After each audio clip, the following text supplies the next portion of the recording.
저는 사실 제 분야가 아니라서 어떤 그 경제라든지 경영 쪽의 문제, 제 분야가 아니라 어려운 질문일 수도 있는데요.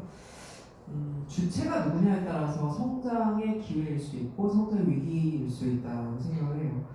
학계에서는 이제 규제 이슈나 정책 이야기가 나올 때마다 기울어지는 노동자 이야기가 나오는데, 사실은 좀 냉정하게 얘기하면 그거는 지금까지 미디어 업계에서 좀 기득권층이었었던 주체들이 이야기하는 얘기 같거든요.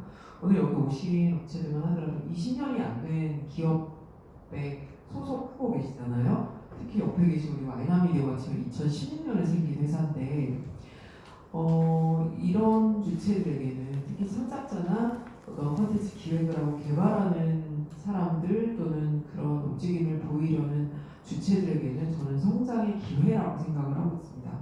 아직까지도.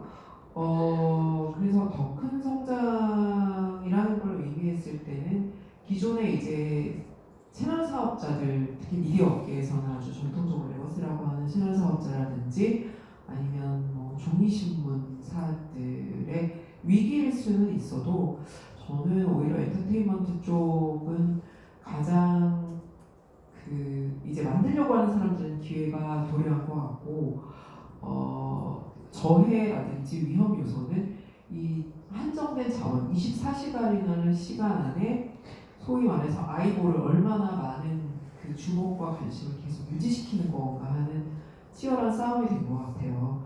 그런 면에서 아까 왜 첫 번째 질문에 교수님께서 보내주셨던 어떤 뭐 좋아요라든지 또는 피어 이펙트, 동료들이 좋아하는 걸 나도 좋아하는 이펙트 같은 거에 대해서 이제 말씀을 주셨는데요. 그럴수록 이제 플레이풀한, 좀 더 플랫폼 내에서 이제 제공하는 플레이풀한 게이미피케이션의 도구들이라든가, 아니면 아까 말씀하신 대로 이런 와이너트 콘텐츠가 스피너프 돼서 프랜차이즈로 확장될 때 가지고 있는 스토리텔링의 어떤 연속성이라든가, 이런 것들이 계속 발굴되는 게 관건인 것 같다는 생각이 듭니다. 그리고 이제 뭐 넷플릭스 예를 든다면, 저는 이제 넷플릭스의 또 헤비 유저까지는 아니고 그냥 유저인데요. 넷플릭스가. 왜냐면 한 달에 한 편 정도 봐요. 저는 실제로 한두 편 정도 보는데, 계륵처럼 해지하긴 애매하고 그냥 계속 보는. 근데 넷플릭스를 왜 볼까 생각해보니까 그냥 편리해요. UI 자체가 제가 들어가면 바로 누르면 바로 볼 수 있게 돼 있는 거, 광고가 없는 것, 그 다음 복잡하지 않은 것. 근데 콘텐츠도 보면은 옛날 콘텐츠가 훨씬 재밌거든요. 새로운 콘텐츠나 특히 넷플릭스 오리지널 콘텐츠 중에 80%는 되게 재미없고 이상한 콘텐츠 많아요. 우리나라에서 처음에 런칭했었던 어떤 시리즈도 누가 이렇게 발로 찍었지 하는 정도로 아주 품질이 좋지 않았던 콘텐츠들이 많은데, 오히려 넷플릭스 강점 같은 것들은 이렇게 이용자를 소구하려고 하는 능력의 접근 자체가 좀 다르다는 거죠. 그리고 스토리텔링뿐만 아니라 품질 자체도 굉장히 좋아요. 화질이 월등하게 좋고 UI 자체가 편의성이 있기 때문에. 근데 이제 최근에 이제 우리나라에서도 OTT 서비스가 통신사업자 SKT에서 했는데, 제가 써보니까 제가 너무 학습해야 될 게 많아서 손이 잘 가지 않는다 이런 생각이 들었어요. 그래서 어떤 산업적으로 크게 조망하기보다는 생물학 진화학에서 석세션이라는 게 있거든요. 천이라는 것. 되게 황무지 같은 곳에 식물이 오랜 기간을 통해서 새로 생장하고 새로 나는 것들, 어떤 니치를 발견하는 거. 넷플릭스가 그걸 굉장히 잘했다고 생각을 해요. 브이라이브도 마찬가지고요. 유튜브도 마찬가지고, 기존 레거시들이 굳건하게 있을 때 이런 것들 어떻게 잘 해나갈지를 전략적으로 이용자 분석을 통해서 잘했다고 보는데, 이게 제가 봤을 때 공정성과 균형이라는 부분은 결국에는 이용자 중심적인 관점에서 좀 바라봐야 되지 않나, 성장도 그렇게 바라봐야 되지 않나, 그렇게 생각합니다. 네, 감사합니다. 홍기생. 네, 2000년과 2018년을 간단하게 한번 돌아보면요. 2000년의 시청률과 2018년의 시청률을 잠깐 말씀드리려고 합니다. TV 시청률이요.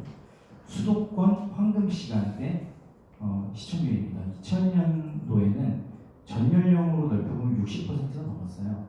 그리고 저희 와이나미디어 관심 있는 10대, 20대 시청률은 약 20%에 육박을 했습니다. 그런데 2018년으로 넘어가 보면 KMS와 그리고 종편, 케이블 다 합친 시청률입니다. 전 연령으로 보면 40%대 초반으로 내려왔고요. 10대, 20대 시청률 6%입니다. 모든 채널을 다 합산했을 때 6%. 이 말씀을 왜 드리냐면 2000년도에는 강제 시청이 가능했어요. 콘텐츠를 뿌리면 TV를 트는 게 당연한 습관이 되어 있는 유저들이 반강제적으로 시청하게 되어 있습니다. 콘텐츠를 향유할 창구가 TV가 메이저였기 때문이죠. 그런데 지금은 사실 문방사수의 개념은 사실 좀 희미해졌고 다른 돌파구들을 많이 찾아내야 하는 실정이 됐습니다. 잠깐 다른 얘기를 세면 스타트업에서는 사실 로켓이라는 표현을 가끔 쓰거든요. 급격하게 성장해서 나이키 커브를 엄청나게 빠른 속도로 그려내는 그런 나이키 커브 로켓이라고 표현을 하는데 2013년부터 17년 이 사이에 미디어 대기업에서도 나이키 커브를 그려내는 로켓 사업 아이템이 등장했었습니다. 바로 VOD거든요. TV 본방이 끝나자마자 바로 이어서 공개를 해서 회당 유료로 1,000원에서 1,500원 혹은 월정액 만원 이상을 내고 구독을 하는 구독형 서비스였어요. 제가 13년에 CJ VOD 세일즈 팀에 합류를 했을 때 연매출이 30억 조금 넘는 수준이었거든요. 고작 3년 반 만에 1,200억이 됐었습니다. 그렇게 로켓 성장을 했을 때 거대 미디어고 거대 자본이 투입되어 있는 판이지 않습니까? 판이 흔들려 버렸어요. 즉 매체 사업과 매체 영업, 실시간 채널 그리고 앞뒤로 붙는 광고 위주로 세팅되어 있던 그 흐름이 한번 VOD라는 걸로 크게 한번 흔들리게 됐죠. 그래서 매체 산업이냐 콘텐츠 세일즈냐 VOD 세일즈냐 이걸로 감론을박 있던 찰나에 유튜브가 너무 빠르게 급성장했죠. 15년부터 치고 들어와서 지금은 압도적인 플랫폼이 되어버렸습니다. 혼란이 미처 정되기도 전에 다시 한번 그보다 훨씬 더 큰 단의 이코시스템의 정비를 해야만 하는 상황인 거죠. 그러다 보니까 광고, 컨텐츠 제작, 또 유통 등 거대 자본을 움직일 수 있는 주체들이 어디에 투입을 해야 과거의 영광 이상을 재현할 수 있냐라는 의사결정이 즉시적으로 이루어지기 어렵습니다. 거기에서 지금의 위기이자 기회가 있다고 저는 생각이 들고요. 저희 같은 작은 회사 같은 경우에는 사실 잘 보고 있다가 이게 중단기적으로 될 것 같다 하면 그쪽으로 잽싸게 갔다가 될 것 같으면 더 밀어보고 태핑을 해봤다가 이거 아니야 싶으면 다시 돌아오고 이게 상대적으로 쉽습니다. 그런데 대기업 혹은 대형 제작사들 같은 경우는 한번 의사결정한 것이 옳은 방향이 아니라는 결과가 나와버리면 치명타가 될 수 있거든요. 그런데 그러다 보니까 산업 자체에 흐르게 되는 돌게 되는 돈이 과거에는 어떻게 보면 일정 부분 정해진 룰에 따라서 원활하게 돌던 것이 지금은 약간은 우왕좌왕하고 있잖아 하는 생각이 듭니다. 그래서 광고를 여기다 태워야 돼? 아니면 이렇게 해야 돼? 근데 쪼개려면 어디까지 쪼개야 돼? 이런 것들이 사실은 이렇게 하면 됩니다 라고 토탈 솔루션을 제공하는 주제는 지금은 없거든요. 그러다 보니까 컨텐츠 생산 펀드 혹은 광고 펀드 이런 것들이 묶여 있으면 돈이 들지 않으면 저희 같은 작은 회사들이 아무리 기회에 민감하게 돌아다닌다 할지라도 산업 자체가 더디게 움직이거나 멈춰있게 되면 과연 그 기회를 잘 찾아낼 수 있을까 하는 그런 위기에 좀 지면에 있는 상황이기도 합니다. 이상입니다. 네, 감사합니다. 그 네이버 웹툰이 이제 산업으로 성장하면서 아까 이제 서두에 대치동에 입시학원이 생겼다는 얘기도 하고 여러 가지 얘기를 했는데 그 산업으로 성장하면서 나타나는 어떤 네거티브한 사이드의 얘기 중에 하나가 그 불법 위리보기가 있습니다. 그러니까 아까 이제 제가 그 작가들 수익원 확보하는 차원에서 이제 광고 얘기도 하고 그 유료로 미리보기를 결제해서 보고 있는데 그 웹툰 미리보기를 스캔해서 그걸 가지고 이제 운영하는 불법 사이트들이 있어요. 네, 그 처음 들어오신다는 것 같은 표정은 아직 방문해 보시지 않았다는. 네, 그래서 작년에 사실 거대 이제 그 어떤 불법 사이트들을 운영하는 운영자들을 이제 잡았는데 어마어마하죠. 네. 그 이름도 참 궁금하게 만든 뭐 밤토끼, 어른아이닷컴 이런. 근데 이게 그 작년 이제 하반기였던 것 같은데 운영하는 이제 뭐 9개 사이트를 이제 운영자들을 잡았는데 거기 이제 보니까 웹툰이 한 26만 편 정도 업로드가 돼 있었고, 근데 이게 그 굉장히 조직적으로 운영을 해서 서버도 다뭐 러시아, 미국에 있기 때문에 잡는 게 사실 굉장히 어려웠어요. 근데 특히 이제 작가들의 수익과 관련된 부분이기 때문에 저희가 사실 그 문제는 굉장히 민감하게 대응을 했거든요. 다 이제 고소하고. 근데 뭐 그게 이제 정확하게 추산이 됐는지는 모르겠지만 어쨌든 피해 규모가 한 2조 4천억 정도 됐다고 하고요. 그 사이트들 방문하는 트래픽이 한 달에 한 780만 정도 나왔대요. 제가 아까 미국 그 네이버 웹툰 영유가 900만이라고 말씀드렸는데, 네이버 웹툰 미국에서의 트래픽만큼 그 불법 사이트를 방문하는 거예요. 거기 비즈니스 모델은 사람들이 미리 보기를 사실 뭐 100원, 200원 안 내고 와서 미리 보기를 무료로 보는 대신에 그 트래픽을 가지고 거기 이제 광고 비즈니스를 하는 겁니다. 그래서 뭐 도박이나 성인물 관련된 어떤 광고들을 올려놓고. 그래서 뭐 웹툰이라는 산업이 사실 더 성장을 해야 하지만 가장 큰 저해 요인, 위험 요인이라고 보면 근래에는 이제 그런 어떤 불법 미리 보기 부분이 가장 좀 크리티컬한 이슈 중에 하나인 것 같아요. 그래서 근데 이게 문제가 그 어떤 창과 방패의 싸움처럼 잡으면 또 나오고 잡으면 또 나오고. 그래서 어떤 사이트 같은 경우에는 아예 사이트 주소가 하나 이제 다운시키면은 그 주소, 여기 너무 좀 그런 얘기나, 사이트 주소 뒤에 숫자가 붙는데 그러니까 뭐 1, 뭐 1.com 뭐 이런 식으로 하고 그게 그 동일한 주소로 그게 22번까지 간다고 했나? 그래서 이제 그 정도로 굉장히 이게 잡으려고 하면 도망가고 뭐 다시 그걸 만들고. 그래서 이제 그런 부분을 어떻게 좀 파지티브하게 올려놓을 수 있을지가 가장 그 고민 중에 하나라고 볼 수 있을 것 같습니다. 네, 감사합니다. 이 부장님. 네.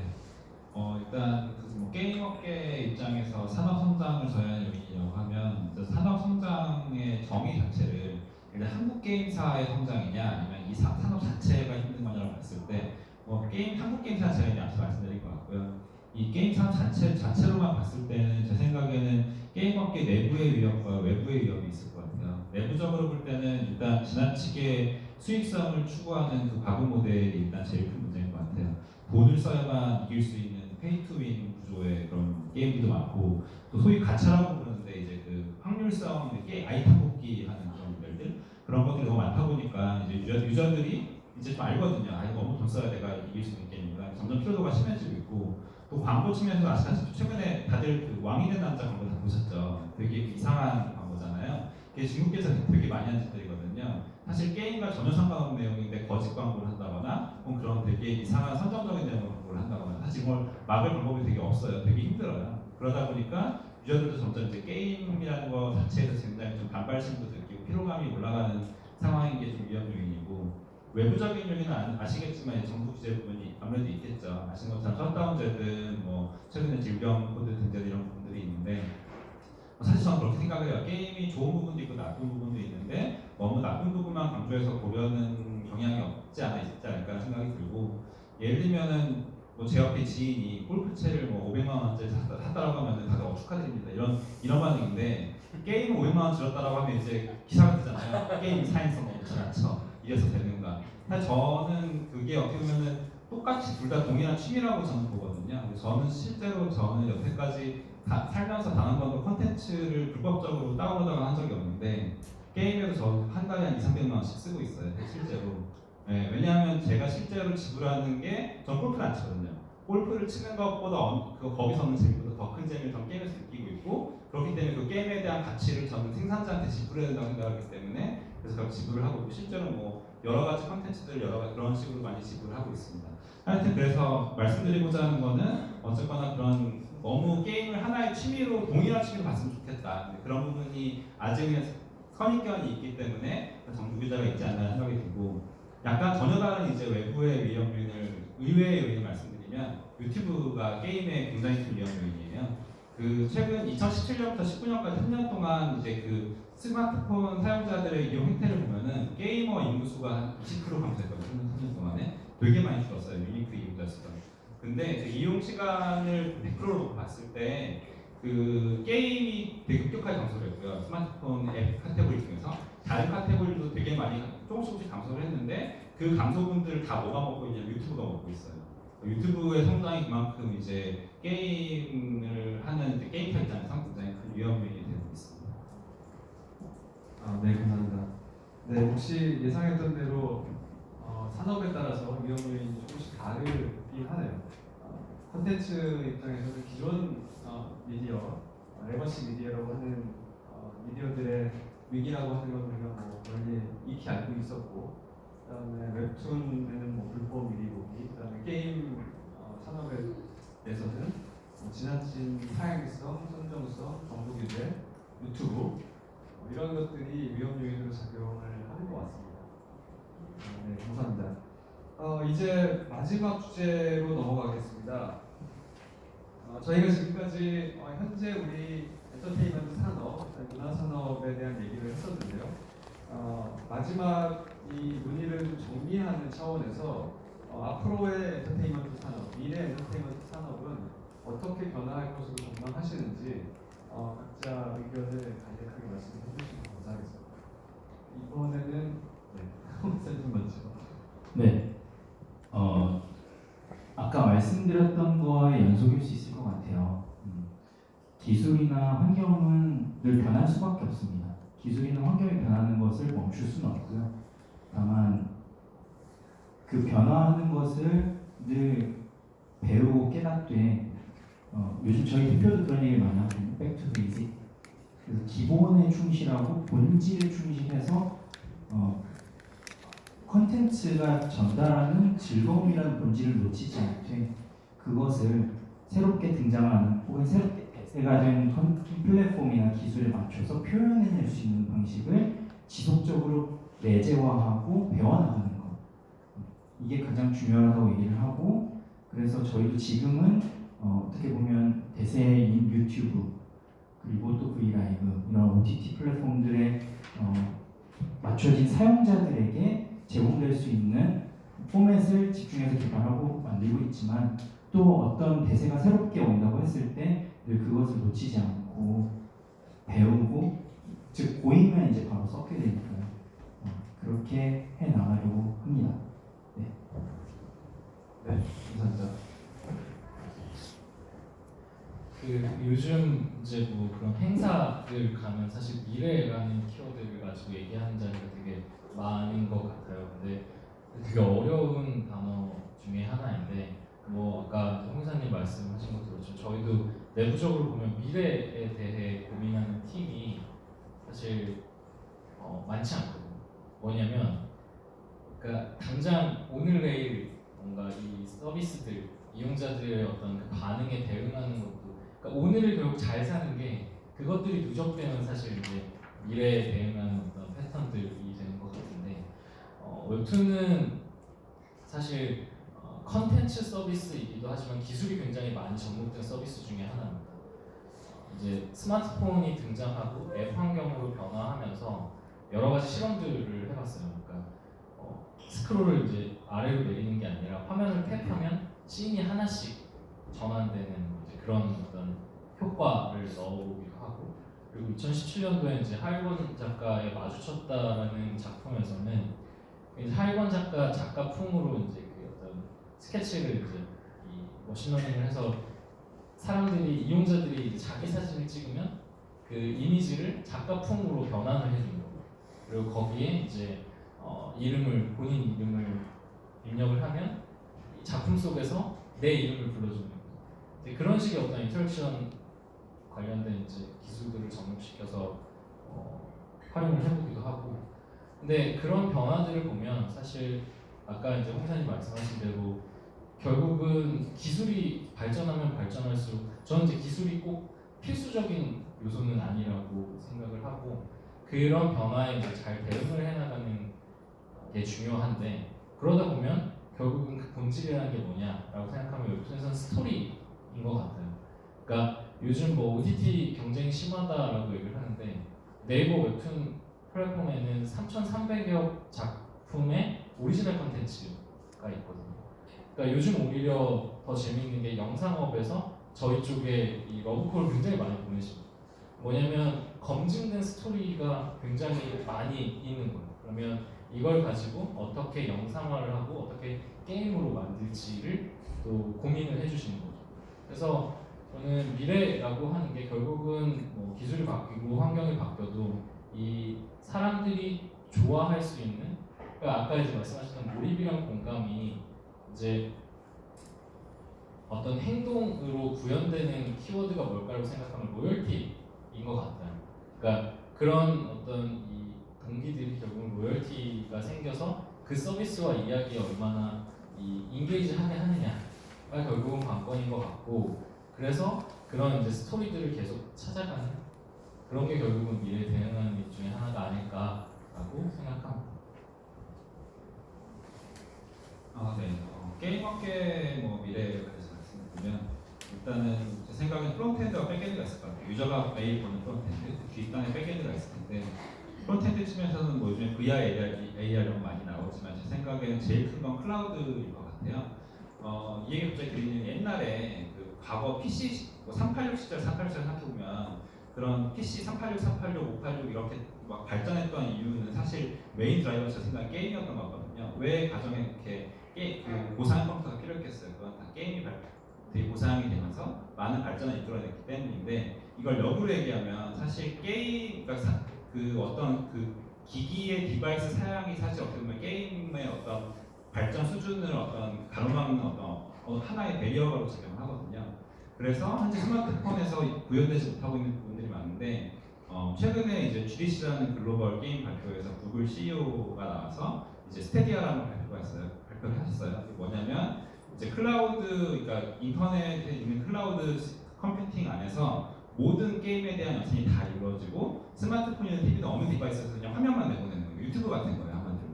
그러니까 내가 스마트폰 환경에서도 콘솔 게임이나 PC 게임 같은 고사양 게임을 할 수 있게 된 거죠. 그래서 그런 기기가 장벽이 허물어지는 게 어떻게 보면 클라우드로 인한 미래일 것 같고 백엔드에서 보면 말씀하신 것처럼 그 머신러닝 부분이 굉장히 큰 부분일 것 같아요. 그래서 예를 들면 이제 제가 잘 아는 개발사 분 중에 한 분도 인디 개발사인데 어떤 아이디어를 내셨냐면 100명이 테트리스를 해요. 그래서 이제 내가 즐기게 보이고 나머지 100명이 99명이 보이는데 그들한테 이제 폭탄 같은 아이템을 공격을 할 수가 있는 거죠. 하나하나 죽여나가는 거죠. 하는데 사실은 그 99명이 다 인공지능이거든요. 아무도 사람은 없어요 그 안에.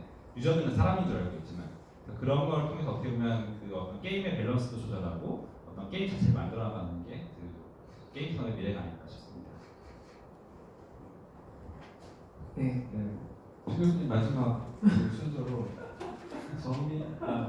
제가 전망할 수는 없고요. 이유가 없어. 게임 얘기 지으니까 역시 브롤스타즈에서도 AI랑 연습게임 할 수 있는 거의 요즘에는 거의 대부분이 AI랑 같이 대전을 할 수 있게 돼 있고요. 또 쿠폰도 줘요. 게임에서 또 이기면. 근데 저는 4차 산업혁명이다, 기술의 발전이다 이런 얘기가 나올 때마다 드는 생각은 기술은 눈에 보이지 않고 그냥 스며들었을 때가 기술 나온 것 같아요. 내가 인지하지 못하는 사이에 되게 기술적으로 효능감을 높여주는 것들. 그래서 저는 이제 앞으로 이런 기술들이 어떻게 나의 이용의 편의성뿐만 아니라 내가 창작자 내지는 제작자가 되는데 지금 사실 영상 같은 경우에는 편집도 AI화 되고 있거든요. 어도비 같은 경우는 센세이 같은 프로그램을 통해서 오토 태깅 같은 것도 해주고 러프컷 편집 같은 건 이제 거의 자동화돼가지고 나올 수 있게 됐어요. 웹툰이나 게임도 그렇지만 요즘에 그 컴퓨터 업계 중에서 급부상한 업체가 엔비디아잖아요.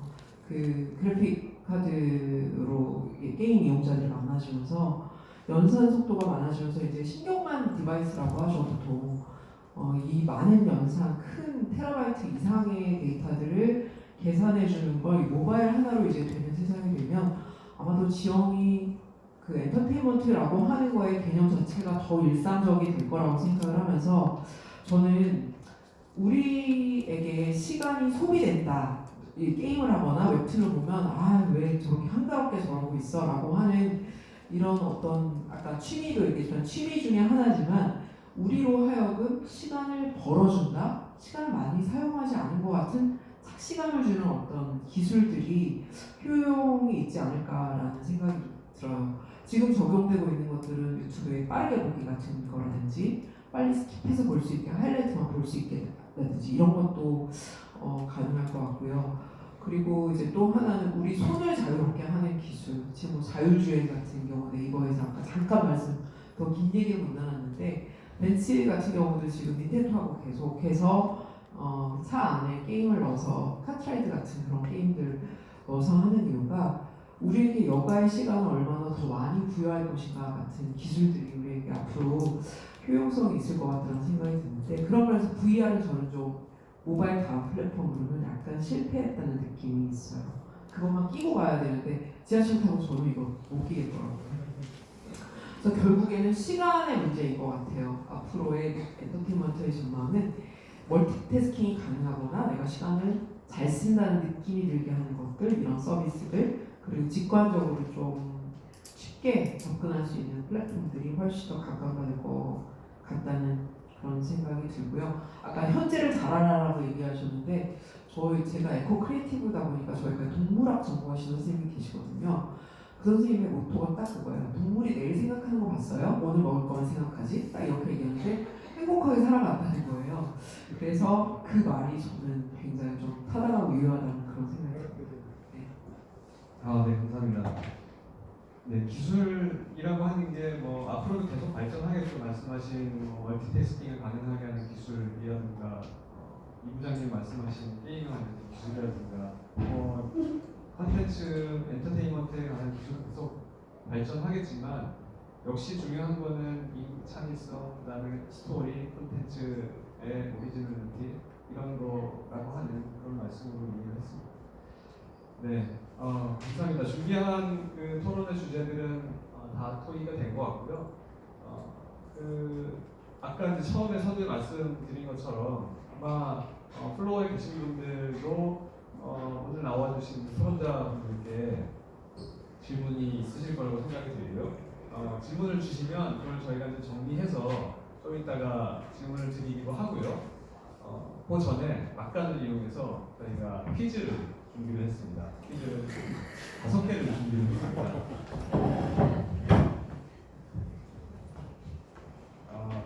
퀴즈는 제가 사실은 이 퀴즈를 맞추시면 상품이 있는데 제가 상품이 뭐가 들어있는지 잘 모르기 때문에 퀴즈 진행은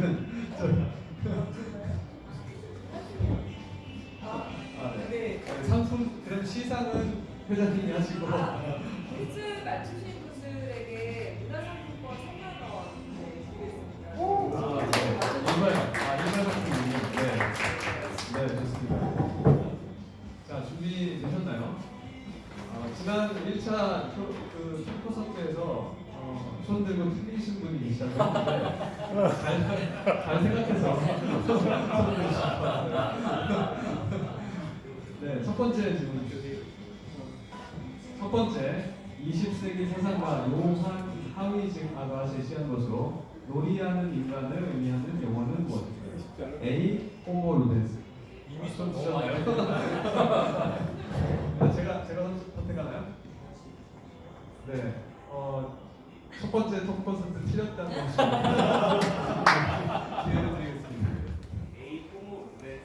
네, 정답입니다.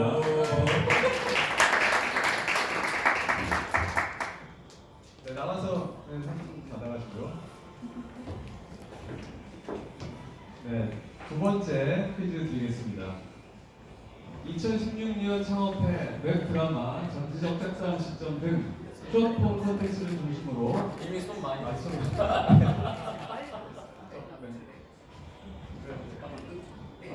네, 맨 앞줄에 이 앞줄에 네네. 네, 감사합니다.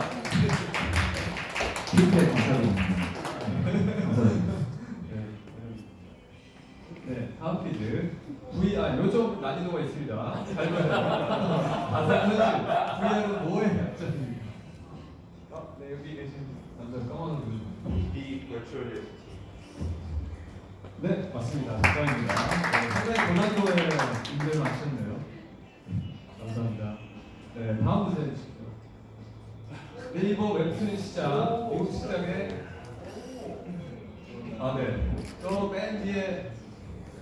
맨 뒤에 네. 900만. 네, 맞습니다. 정리를 아주 잘 해주셨습니다. 네, 좋습니다. 그다음에 마지막 질문입니다. 게임 업계 성장에 위협이 되지 않는 것은? 네. 유일하게 손드셨나요? C번 머신러닝. 정답입니다. 네, 준비한 퀴즈는 여기까지고요. 저희가 질문을 하신 것을 받았습니다. 제가 질문이 저한테 전달된 게 3개입니다. 첫 번째 뒷번호 1097번을 쓰신 분이 질문하셨는데요. 몰입에 대한 이야기가 나왔습니다. 몰입되는 콘텐츠보다 덜 필요한 콘텐츠를 찾게 되는 것 같습니다. ASMR, 먹방 같이 직관, 단순, 감각적인 영상을 찾게 되는 것도 이러한 이유에서입니다. 특히 스토리가 있는 영상의 경우 피로감은 필연적이라서 웰메이드로 이름난 확실히 작품성이 보장된 영상만 선호하게 되었습니다. 그래서 질문입니다. 게임, 웹툰, 웹드라마 각 영역에서 컨텐츠 피로도에 대해서 어떻게 생각하시나요? 하는 질문입니다. 질문을 다 3개를 바꿨어요. 네, 그 다음 질문입니다. 뒷번호 1097번 쓰시는 분. 네. 저도 상품 있나요? 네. 네. 중복 상품 수혜 가능합니까? 네. 가능하죠, 당연히. 네. 네. 후생입니다. 네네. 네. 살림의 좋은 질문 감사합니다. 질문 감사합니다. 그다음에 두 번째 질문입니다. 뒷번호 7394 쓰시는 분이신데요. 홍일환 이사님께 질문입니다. 전작시 팬이었다고 합니다. 감사합니다. 네. 히트율이 낮은 엔터 산업 특성상 성공한 콘텐츠가 하이 리턴을 가져와서 용어들이 상당히 고급지네요. 높은 수익이죠, 하이 리턴을 가져와 다른 콘텐츠 생산에 기여해야 할 듯 싶습니다. 전작시가 큰 성공에도 불구하고 다른 콘텐츠의 제작비까지 감당할 수준은 아니라고 들었습니다. 앞으로는 웹 콘텐츠도 하이 리턴을 기대할 수 있을까요? 아니면 다른 방식의 수익화 모델을 가지게 될까요? 굉장히 고난도의 질문입니다. 어느 분이 질문하셨죠? 저희 영업 비밀인데. 영업 비밀을 쓰지 않습니다. 그래서 뒷자리 7394번이십니다. 네. 전작 팬이시라고 합니다. 드려야 되는데 너무 네. 소극적이어서. 네. 질문해주신 분들, 선정되신 분들도 문화상품권인데. 감사합니다. 네, 감사합니다. 좋은 질문 감사합니다. 그다음 마지막 질문입니다. 같은 분이 질문하셨네요. 최선영 교수님께 놀이의 방식이 진정성, 행복, 소통이라는 말씀에 공감이 됩니다. 그런데 진정성, 행복은 디지털 시대의 특성이라기보다는 본질에 가까운 것 같습니다. 디지털 시대이기 때문에 행복 추구의 방식이 바뀌었거나 진정성의 체감이 달라졌다고 볼 수 있을까요? 소통도 인터넷이 큰 역할을 했을 텐데 모바일 시대라 소통의 양이 변화하는 수준일까요? 아니면 모바일 시대의 소통의 질이 변화하는 것일까요? 라고 질문하셨습니다.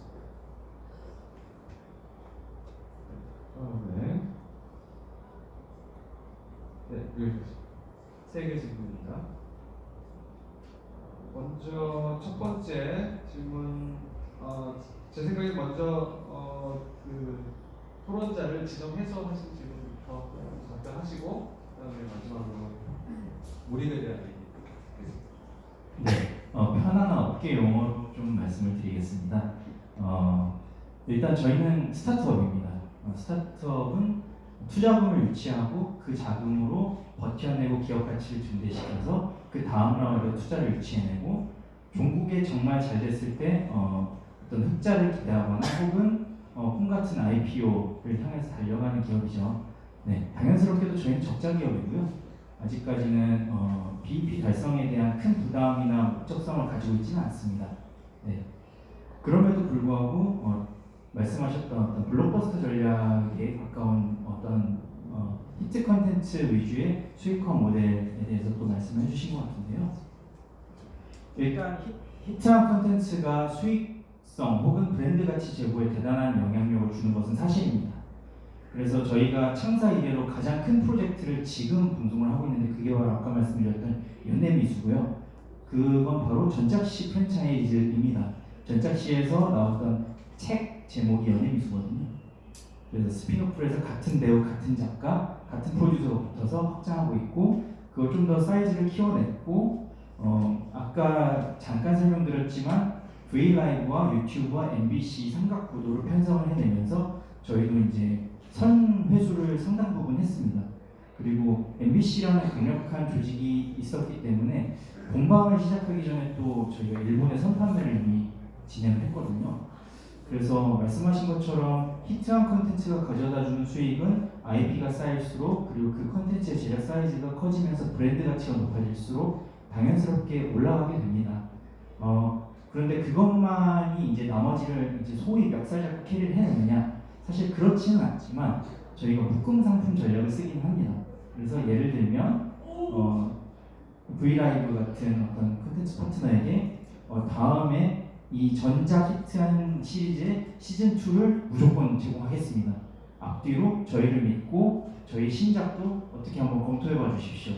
라고 하면 히트한 콘텐츠에 대한 신뢰성과 회사에 대한 신뢰성이 쌓이게 되면 그걸 좀 진지하게 검토해 주시는 경향이 있어요.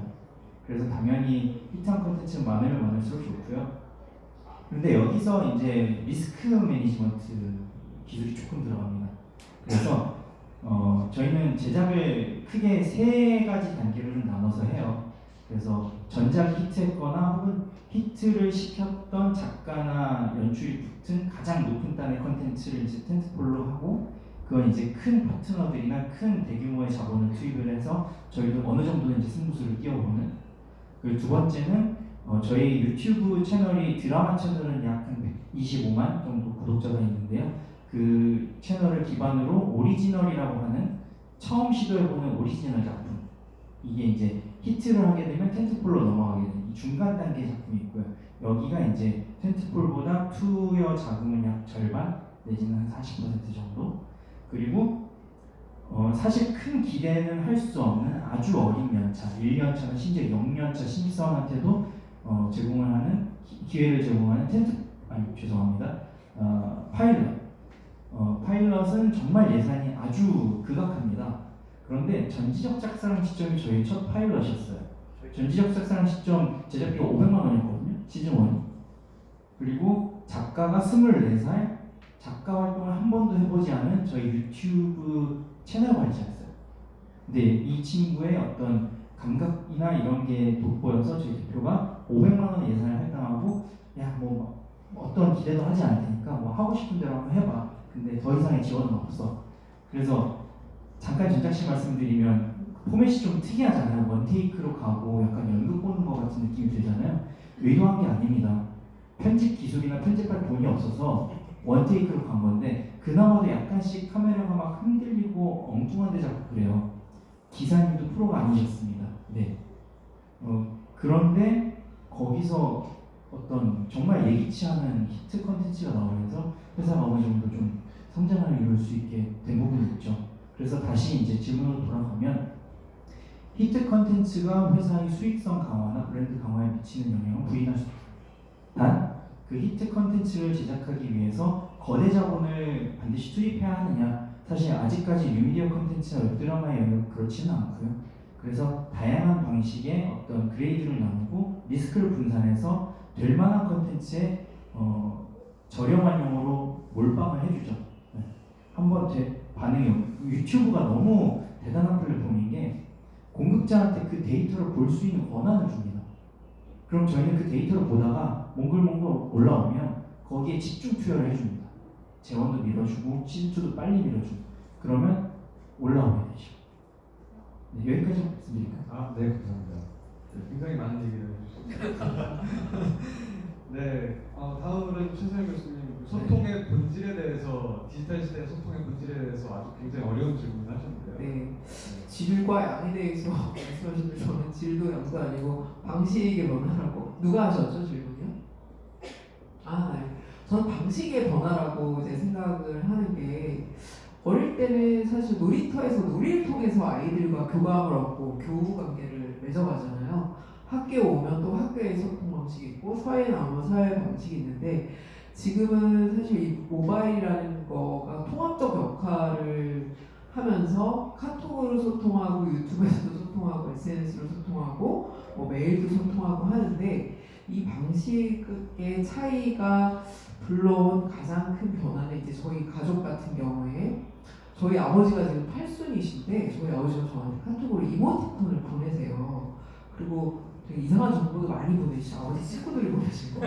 이거를 보내지 않으면 10명에게 보내지 않으면 나쁜 일이 일어난다 이런 영상도 보내시고 하는데 그걸 보는 순간 저가 굉장히 귀엽다고 느끼거든요.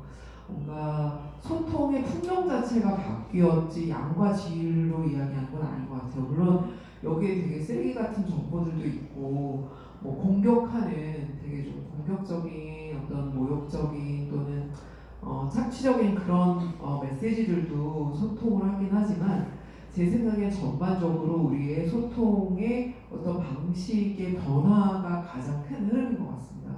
예. 사실 질문은 네. 인터넷 이전의 시대와 지금의 소통의 방식이 완전히 변했다라는 것에 대해서는 이견이 네. 사실 인터넷이 들어와서 인터넷이 유선일지라도 네. 세상의 소통의 방식을 많이 변화시킨 거잖아요.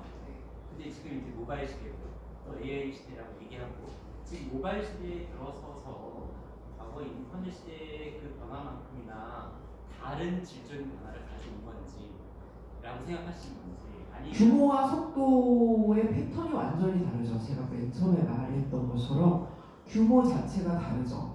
그러니까 카카오톡 단톡방만 하더라도 100명, 지금 뭐 200명 있는 방 들어가면 한 번에 200명한테 알릴 수 있게 된 소통의 방식 자체가 달라졌잖아요.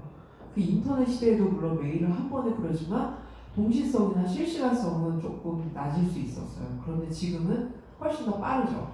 그리고 소통, 그러니까 뭐 예를 들어서 친교의 형식을 아는 사람이 이렇게 통해서 해갔다면 지금은 인터넷 안에서 친교의 방식을 하는 거에 전혀 어색함이 없어졌죠. 특히 아까 말씀드린 대로 실시간성이 굉장히 중요해요.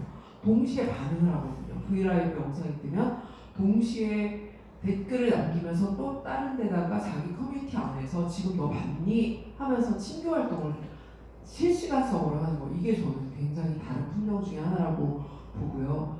또 하나는 스트리밍이 되면서 달라진 거는 끊김이 없어진 것 같아요. 이제 소통의 이 흐름이라는 게 시뮬리스하게 계속 이어지는 것 같다. 플로우가 계속되고 있다는 건 인터넷이 있을 때는 어떻게 보면 접속이라고 하는 게 있었지만 이거는 접속을 끊을 수가 없잖아요. 계속 접속된 상태이기 때문에 그런 어떤 시뮬리스함도 하나의 소통의 흐름 중에 하나인 것 같습니다. 좀 즉흥적으로 말씀드렸는데 답변이 됐습니까? 네, 감사합니다. 네, 그 사이에 질문이 하나 더 왔는데요. 첫 번째 질문하고 좀 관련이 있어서 먼저 소개를 드리고 그다음에 묶어서 같이 두 분께 제가 질문을 드리겠습니다. 뒷번호 2928번 쓰시는 분이 질문하셨는데요. 시청자의 몰입감이 가장 높은 시청 시간은 얼마나 될까요? 하는 질문입니다. 미국의 퀴비 서비스에 대해서 어떻게 생각하시는지, 그다음에 틱톡 같은 초단편 영상을 어떻게 변화할까요? 라고 질문을 해주셨습니다. 이거는 첫 번째 질문하신 그 몰입에 대한 이야기, 우리 콘텐츠에 대한 피로도, 그다음에 게임, 웹툰, 웹드라마 각 영역에서 콘텐츠가 갖는 피로도에 관한 질문하고 좀 관련이 있는 것 같고, 두 개를 묶어서 김 박사님하고 이 부장님께서 간단하게 대답해 주시면 됩니다. 네. 일단 몰입과 관련해서 가장 큰 몰입을 일으키고 그로 인해 사회적 문제를 야기하는 영역이 바로 게임이 아닐까 싶은데요. 일단 제 생각에는 실제로 질문해 주신 분께서 말씀하신 것처럼 게이머들도 보면은 이제 그런 뭐랄까 너무나 과도한 몰입을 요구하는 게임들이 계속 많이 만들어지다 보니까 거기에 대해서 굉장한 피로도를 느끼고 있는 게 사실이에요. 그리고 사실 게임사 입장에서도 사실 어떤 엔터테인먼트는 마찬가지일 것 같아요. 몰입을 사실 유도해야 본인들에게 서비스에 훨씬 더 이제 의열주를 많이 만들 수 있는데 이제 그런 것들에 대해 피로도를 느끼고 있는 흐름이 있는 것은 사실이고, 그래서 사실은 게임사들도 그 부분을 캐치를 하고 있어요. 그래서 지금 글로벌 시장에서 사실 게임 시장 내에서 제일 큰 학구가 2019년에는 하이퍼 캐주얼이라는 장르였거든요. 하이퍼 캐주얼이라는 게 뭐냐면 혹시 라이더라는 게임 아시나요?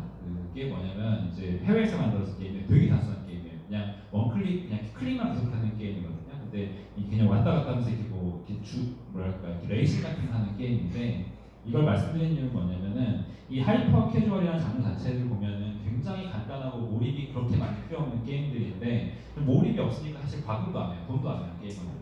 그리고 게임 차트에서 어떻게 보는 거냐? 다 광고로 돈을 벌고 있어요. 굉장히 싼 가격으로 굉장히 대량의 그런 이제 유저들을 다 끌어와가지고 몰입이 별로 없는 굉장히 라이트한 게임들을 즐기게 하는데, 그래서 과금 없는 대신에 광고로 돈을 버는 비즈니스. 그래서 그렇게 돈을 번 회사가 제일 대표적인 회사가 구슬한 회사인데, 그 회사가 지금 아마 작년에 제가 알기로 모건 스탠리였나 골드만삭스에서 투자를 받았는데 아마 기업 가치 거기 1조를 평가받았을 거예요. 그래서 그쪽이 굉장히 뛰고 있고, 어쨌거나 그러한 유저들의 흐름을 잘 읽고 있기 때문에 그런 몰입에 대한 피로도라는 측면에서 게임사들도 적절히 되게 다양한 가는 그 방향으로 대응을 해나가고 있다라고 봐주시면 될 것 같습니다. 그러니까 다른 장르의 어떤 서비스나 플랫폼 얘기를 하기는 좀 어려운 것 같은데, 그냥 일반적으로 생각하면 우리가 즐길 수 있는 컨텐츠나 서비스들이 많아지면서 그 몰입하는 이 순간은 정말 더 찰나가 돼가는 것 같다는 생각을 저도 최근에 많이 하게 되는데, 멀티태스킹을 하면서 사실 드라마나 영상들을 보면서 아마 그 순간 시청률을 얘기를 많이 하는데, 그런 임팩트 있는 포인트들이 점점 짧아지고 그런 패턴들이 좀 나타나고 있는 것 같아요. 근데 이제 웹툰 얘기를 좀 들어와서 다시 해보면 네이버 웹툰에 보면 그래서 이제 스토리가 아까 중요할 것 같다는 말씀 드렸는데, 이 스토리 기반의 작품들이 있는가 하면 에피소드 기반의 작품들도 있어요. 그러니까 몰입할 수 있는 단위가 그 회에서 끝나느냐 아니면 이 작품이 끝날 때까지 계속 그 몰입감을 가지고 가느냐, 그래서 그게 전략적으로 다양하게 좀 배치가 돼 있는 것 같다는 생각이 들고, 물론 그게 이제 몰입 때문에 뭔가 설계를 한 거는 아니지만 어쨌든 그런 다양성이 좀 갖춰져 있다라고 좀 생각을 할 수도 있는 것 같습니다. 제가 아까 질문하신 분 끝나고 나서 지금 생각났던 게, 스마트폰이 나오기 전에 이제 휴대전화가 많았잖아요. 근데 전화의 기능이 훨씬 더 많았는데, 리치 레인이라고 하는 학자가 마이크로 코디네이션이라는 개념을 설명을 했어요. 그게 뭐냐면 미세 조정한다는 거죠. 휴대폰이 우리는 약속을 내일 7시에 만나 있으면 그 전에 휴대폰이 어떤 시기에서는 7시에 만나기로 돼 있었지만 지금은 스마트폰 카톡으로 언제든지 올릴 수 있고, 못 가게 됐습니다, 언제입니다, 어디에 가고 있습니다 계속 보고하게 되잖아요. 근데 이게 스마트폰 시대가 되면서 훨씬 더 고도화됐어요. 콘텐츠를 이용할 때도 마이크로 코디네이션, 출근길에 웹툰을 본다든지 콘텐츠도 그렇고 플랫폼 이용해서도 마이크로 코디네이션이 고도화됐다. 그것도 하나의 좀 차이점이 아닐까 덧붙여서 말씀드립니다. 네, 감사합니다. 네, 시간이 거의 딱 맞았네요. 지금 6시 예정대. 마지막 질문을 제가 드린 건데요. 네. 이게 이제 질문을 지정되지 않았는데 홍현 이사님 지금 여쭤보거든요. 그러니까 답변 영상들을 만들고 계신데 사실 어느 정도가 적정한 그 답변 영상일까 좀 궁금한 부분이어서 어떻게 시장을 보고 어떻게 계획하고 있을지 여쭤보고 싶어요. 네, 사실은 저희가 하고 있는 게 어떤 시장에서 잘 통한다라고 말씀드리기는 어려운 부분이에요. 부분이고요. 다만 이제 저희 같은 작은 회사 입장에서 다양하게 해보긴 했습니다. 30초짜리도 해보고 1분짜리도 해봤고 3분 5분짜리도 해봤고요. 근데 저희 사이즈에서 지금 움직이고 있는 비즈니스 모델은 크게 컨텐츠 유통 그리고 광고 그리고 아주 마이너하게 이제 MB인데요. 이거를 동작시킬 수 있는 가장 컴팩트하면서도 ROI 수익성이 나오는 분량이 약 10분에서 15분 사이다라고 저희는 경험적으로만 이제 하고 있습니다. 그런데 제작 사이즈가 좀 커지고 좀 더 판을 그러니까 어떤 자금의 흐름을 조금 더 키워보자라는 측면에서 근데 위험을 너무 감당할 수는 없으니 조금 더 해보자라고 해서 지금 시도하고 있는 게 20분 사이즈고요. 그래서 주력으로 저희가 하고 있는 건 10분에서 15분 사이 그리고 새롭게 시도해보고 있는 것은 20분 스토리텔링 그렇습니다. 근데 바이럴 측면은 조금 더 다를 수가 있는 게요.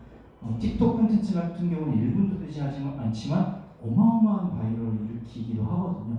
그러니까 이게 목적성이 단순하게 유저와의 컨택 포인트를 넓히는 어떤 조회수나 그런 순간적인 접점인 것이냐 아니면 최소한의 몰입감이나 팬덤을 로열티를 구축해낼 수 있는 어떤 컨텐츠 프랜차이즈, 컨텐츠 브랜드를 구축하느냐 어떤 쪽에 목적성이 있는지에 따라 또 좀 다를 것 같습니다.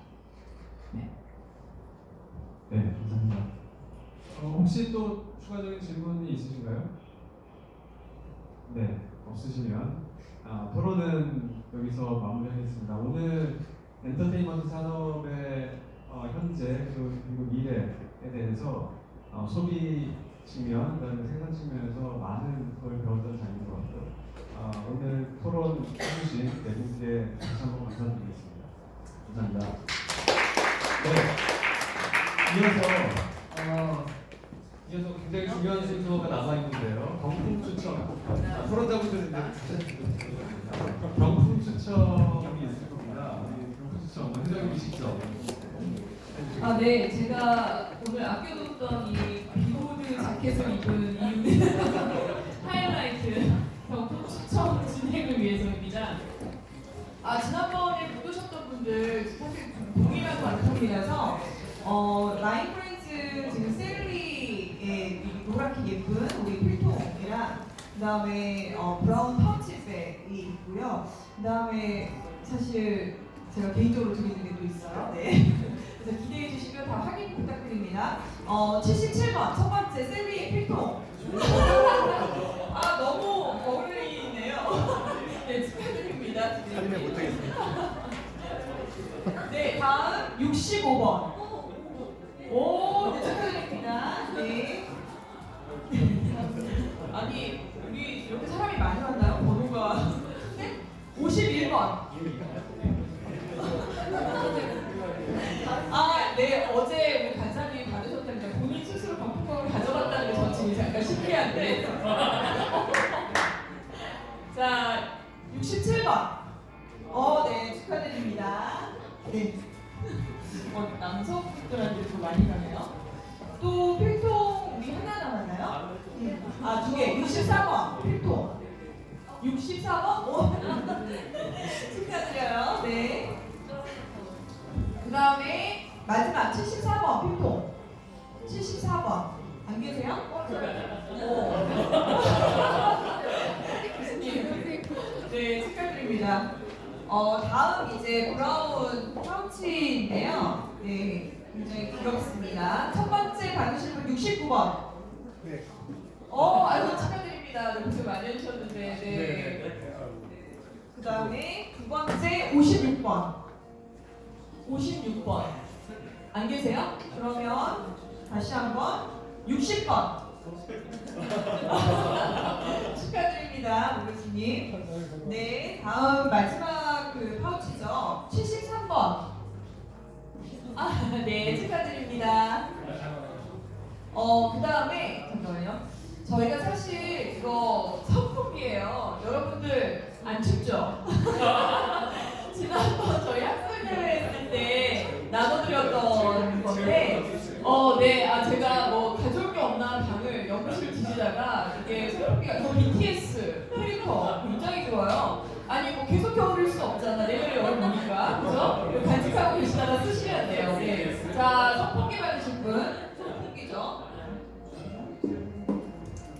63번. 63번.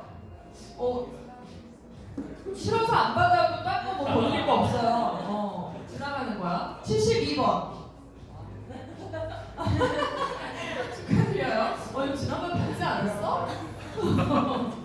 마지막은 이거 이런 동지도 있는데 쇼핑백.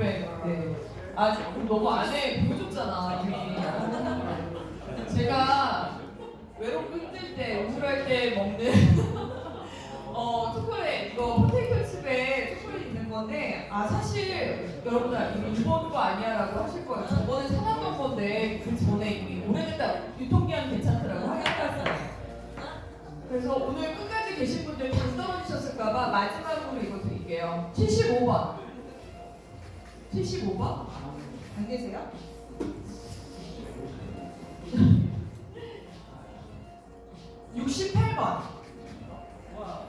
네, 축하드립니다. 네, 제 마음을 담아 달달함을